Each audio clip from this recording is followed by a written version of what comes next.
பச்சை மட்டிரைக்கும் அட்டஞ்சை உசக்குடியில் அக்கடை சூளையிலே வதரித்த மாயவளே சக்கம்மா தொட்டிச்சி முத்தாளம்மா வச்சையம்மா வழக்காரி வாவாடக்காரி சுடுகாட்டுக்காளி சாம கோடாங்கி சடுகுட்டழைப்புக்கு ஓடி வந்து உக்கணிக்கணந்தாயே வணக்கமுங்கோ.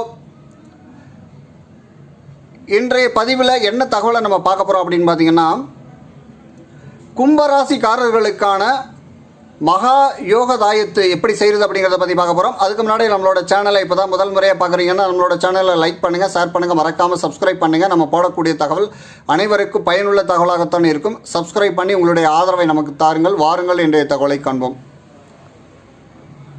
ஒவ்வொரு ராசிக்காரர்களுக்கும் யோகத்தை கொடுக்கக்கூடிய தாயத்து எப்படி செய்கிறது அப்படிங்கிற முறையை அகத்திய முனிவர் ஓலைச்சுவடிகளில் அருளியதாக கம்பள கோடாங்கி என்பவர் பார்த்திங்கன்னா ஓலைச்சுவடிகளில் ஒவ்வொரு ராசிக்காரர்களுக்கும் எந்த விதமான வசிய தாயத்து போடணும் அப்படிங்கிறத எழுதி வச்சுருக்காங்க. அந்த முறையில் இன்றைக்கு பார்த்திங்கன்னா கும்பராசிக்காரர்களுக்கான வசிய தாயத்து எப்படி செய்கிறது அப்படிங்கிறத ஓலைச்சுவடியின் வாயிலாக நம்ம படித்து அதை எப்படி செய்கிறது அப்படிங்கிறத நம்ம பார்ப்போம்.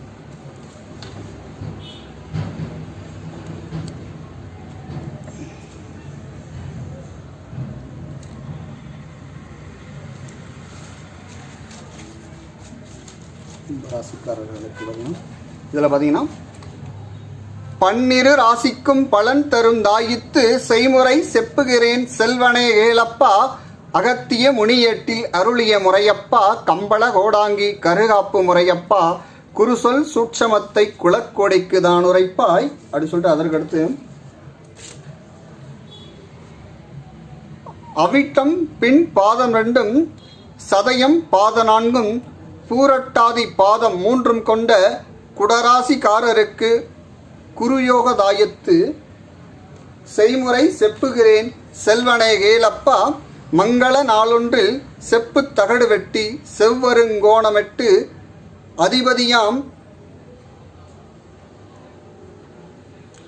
அதிபதியாம்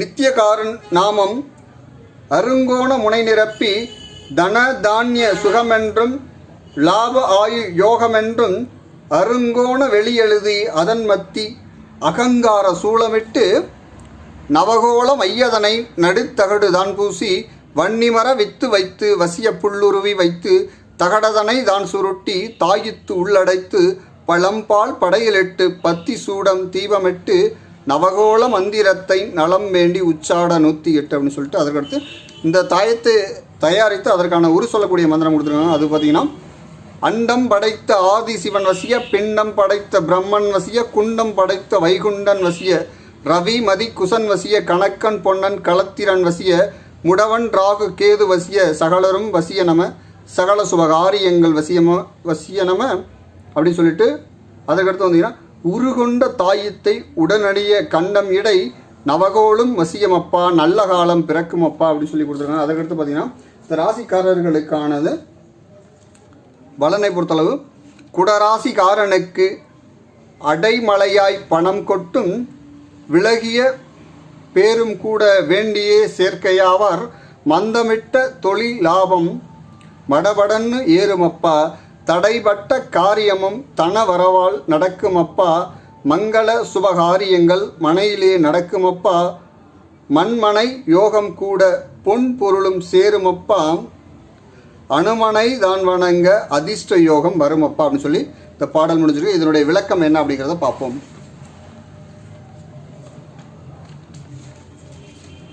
பன்னிரு ராசிக்கும் பலன் தரும் தாயத்து செய்முறை செப்புகிறேன் செல்வனே கேலப்பா. அதாவது பார்த்தீங்கன்னா 12 ராசிக்காரர்களுக்கும் பலனை தரக்கூடிய தாயத்தை, அதாவது மகாயோக தாயத்தை எப்படி செய்கிறதுங்கிற முறையை சொல்கிறேன் மகனே கேளப்பா அப்படி சொல்லிட்டு அதற்கடுத்து பார்த்தீங்கன்னா, அகத்திய முனியேட்டில் அருளிய முறையப்பா கம்பள கோடாங்கி கருக்காப்பு முறையப்பா. அகத்திய முனிவரானவர் 12 ராசிகளுக்கும் மகா யோகத்தை கொடுக்கக்கூடிய தாயத்தை இப்படி தான் செய்யணுங்கிறத எழுதிய முறையப்பா, அதாவது ஏட்டில் எழுதிய முறையப்பா. அதை அதாவது பார்த்தீங்கன்னா கம்பள கோடாங்கி என்பவர் தன்னுடைய கருபோல காத்து அதை பாதுகாத்த முறையப்பா அப்படி சொல்லியிருக்காங்க. அதற்கடுத்து பார்த்தீங்கன்னா, குருசொல் சூட்சமத்தை குலக்கொடிக்கு தான் உரைப்பாய். குரு சொல்லக்கூடிய சூட்சமங்களை குலக்கொடிக்கு உன்னுடைய தலைமுறை சார்ந்தவர்களுக்கு மட்டும் சொல்லு அப்படின்னு சொல்லியிருக்காங்க. அதற்கடுத்து என்ன சொல்லியிருக்காங்க அப்படின்னு பார்த்தீங்கன்னா, அவிட்டம் பின் பாதம் 2, அதாவது பார்த்தீங்கன்னா அவிட்டம் நட்சத்திரக்காரர்களின் பின்பாதம் 2, சதயம் பாத 4, அதாவது சதய நட்சத்திரக்காரர்களுக்கான பாதம் 4, பூரட்டாதி பாதம் 3 கொண்ட குடராசிக்காரருக்கு குருயோக தாயித்து அப்படின்னு சொல்லி கொடுத்துருக்காங்க. அதாவது பார்த்தீங்கன்னா அவிட்ட நட்சத்திரத்தினுடைய கடைசி 2 பாதமும் சதய நட்சத்திரத்திற்கான 4 பாதங்களும் பூரட்டாதி நட்சத்திரத்திற்கான 3 பாதமும் ஆக மொத்தம் 9 பாதங்களை கொண்ட குடராசிக்காரருக்கு குருயோக தாயத்து. இந்த குடராசி அப்படின்னு பார்த்தீங்கன்னா கும்பராசின்னு சொல்லுவோம். அந்த கும்பராசிக்காரர்களுக்கு என்ன தாயத்து அப்படின்னா குருயோக தாயத்து செய்முறை செப்புகிறேன் செல்வனை கேளப்பா. இந்த குருயோக தாயத்தை எப்படி செய்கிறதுங்கிற முறையை சொல்கிறேன்.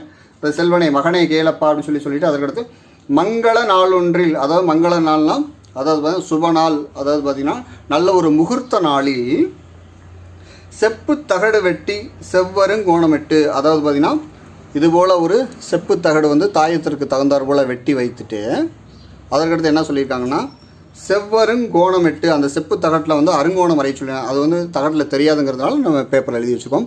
இதுபோல் ஒரு செப்பு தகடை வெட்டி வச்சுட்டு அதில் வந்து அருங்கோணம், இதுதான் வந்து அருங்கோணம் சொல்லுவோம். இதுபோல் செவ்வருங்கோணம் வரைய சொல்லியிருக்காங்க, வரைஞ்சி வச்சுருக்கோம். செவ்வருங்கோணமிட்டு அதற்கடுத்து என்ன சொல்லணும் செப்பு தகடு வெட்டி செவ்வருங்கோணமிட்டு அதிபதியாம்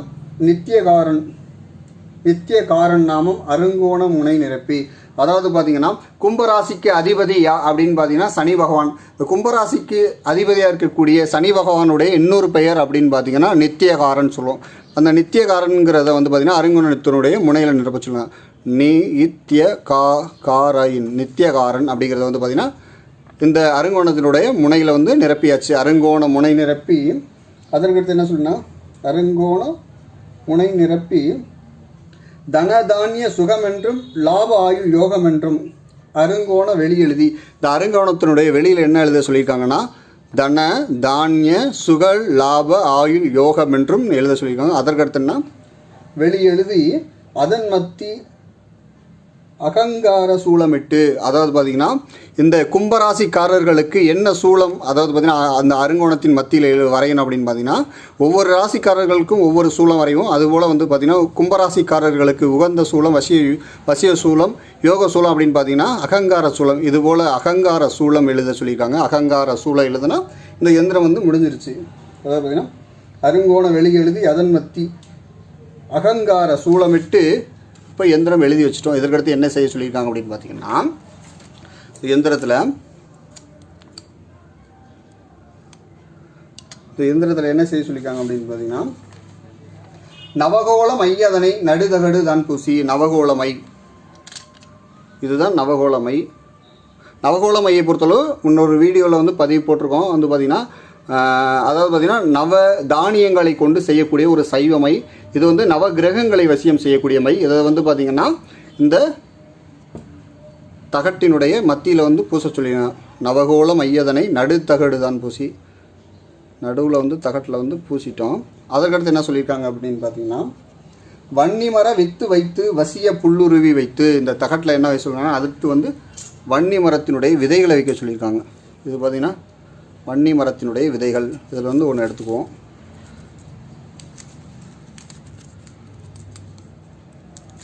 வன்னி மரத்தின் விதைகளை பொறுத்தளவு வசீகரத்துக்கு ரொம்ப ரொம்ப முக்கியமானது. இந்த வன்னி மரத்தினுடைய விதை பார்த்திங்கன்னா பாம்பு போல் இருக்கும். இந்த வன்னி மரத்தினுடைய விதை ஒன்று எடுத்து வச்சுட்டோம். அதற்கடுத்து என்ன வைக்க சொல்லியிருக்காங்க அப்படின்னு பார்த்தீங்கன்னா வன்னிமர வித்து வைத்து வசிய புல்லுருவி. அடுத்து வந்து வசிய புல்லுருவி. இந்த வசிய புல்லுருவியை பொறுத்தவரை நம்ம பயன்படுத்தக்கூடிய புல்லுருவி வந்து தாளை புல்லுருவி. ரொம்ப ரொம்ப அரிதான ஒரு வகையான தாளை புல்லுருவி. இந்த தாளை புல்லுருவியை வந்து வைக்க சொல்லியிருக்காங்க. தாளை புல்லுருவி சிறிது எடுத்துருக்கோம். இதையே வந்து இந்த தகட்டில் வன்னி மரத்தினுடைய விதை தாளை புல்லுருவி இந்த எந்திரத்தோட சுருட்டி இப்போ வந்து சுருட்டியாச்சு. தகடதனை தான் சுருட்டி தாயித்து உள்ளடைக்கணுமா. இப்போ தகடை சுருட்டியாச்சு. இப்போ வந்து பார்த்திங்கன்னா தாயத்து இதுபோல் ஒரு தாயத்தை எடுத்துகிட்டு இதை வந்து பார்த்திங்கன்னா உள்ளே வச்சாச்சு. இப்போ இதுபோல் உள்ளே வச்சு அடைச்சாச்சு.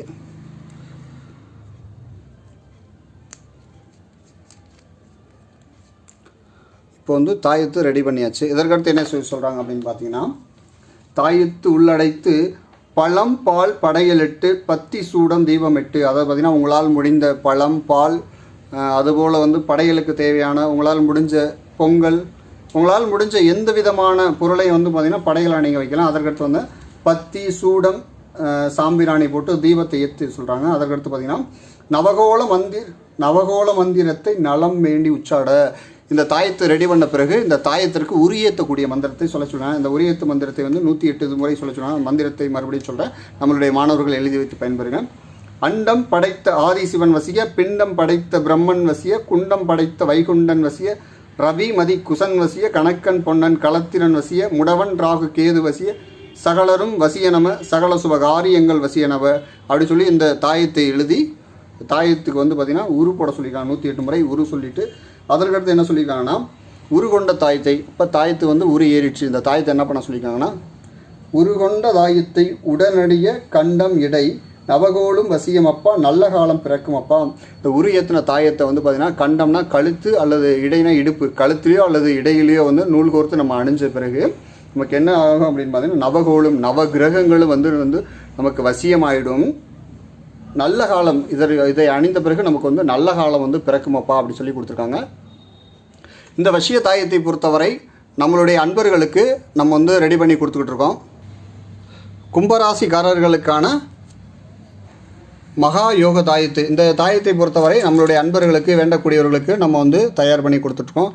இதில் பார்த்திங்கன்னா, அதாவது மகா யோக தாயத்து, அதாவது பார்த்திங்கன்னா கும்பராசிக்காரர்களுக்கான மகா யோக தாயத்து, இதை வந்து கோர்த்து பயன்படுத்துறதுக்கான வசிய கயிறு, அதற்கடுத்து பார்த்திங்கன்னா பூஜை முடித்த வசிய விபூதி, அதற்கடுத்து பார்த்திங்கன்னா இந்த நவகிரகங்களை வசியம் செய்யக்கூடிய நவகோள வசியமை, இந்த 3 பொருளை வந்து பார்த்திங்கன்னா நம்மளுடைய அன்பர்களுக்கு, அதாவது பார்த்திங்கன்னா கும்பராசி அன்பர்களுக்கு வந்து நம்ம கொடுக்க இருக்கோம்.